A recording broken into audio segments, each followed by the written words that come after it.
મોટું મજાનું જંગલ હતું. એ જંગલમાં તો બધાય પ્રાણીઓ રહેતા હતા, પ્રાણી પક્ષીઓ. એમાં તો ઊંટ અને શિયાળે રહેતા હતા. જે ઊંટ કરે એ ઊંટ ભાઈ કરે, એ શિયાળ ભાઈ કરે, ને શિયાળ ભાઈ કરે એ ઊંટ ભાઈ કરે.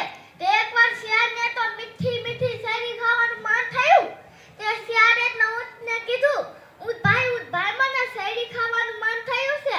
તે ઊંટ ભાઈ શિયાળને કીધું, હા ચાલો આપણે હાલતા થઈએ. આપણા જંગલમાં ક્યાંય શેરડી મળતી નથી.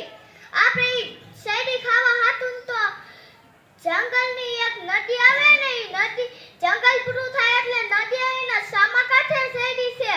તો ઈ તો બે ચાલવા લાગે ને બે પહોંચી ગઈ નદી. અને પછી તો કીધું શિયાળ ભાઈ ઊંટ ભાઈને કીધું, ઊંટ ભાઈ મને તરતા આવડતું નથી. તો ઊંટ ભાઈ કીધું, કઈ વાંધો નહીં શિયાળ ભાઈ તમારી પીઠ ઉપર બેસી જાજો, હું તમને નદી પાર કરાવી દઈશ.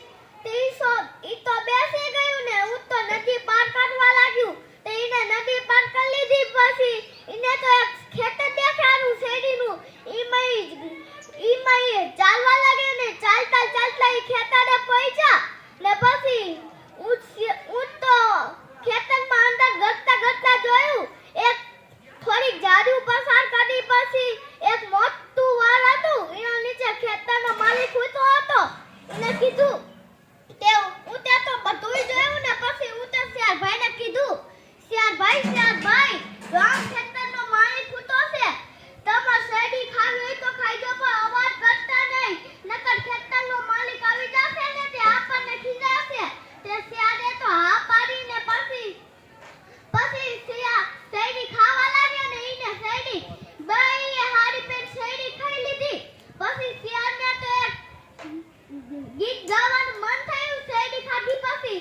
તે શિયાળે તો ઊંટને કીધું, ઊંટ ભાઈ મને શેરડી ખાવાનું મન થયું છે, મને ગાવાનું મન થયું છે, હું ગાવ. તે ઊંટ ભાઈ કીધું, ના શિયાળ ભાઈ તમ ગાતા નહીં, નકર હે ને આ ખેતરનો માલિક આવી જશે ને તો આપણને મારશે. તે શિયાળે તો ઊંટની વાત ન માની ને ઈ તો ગાવા લાગ્યા. તે પછી ખેતરનો માલિક આવી ગયો દોડતા. તે પછી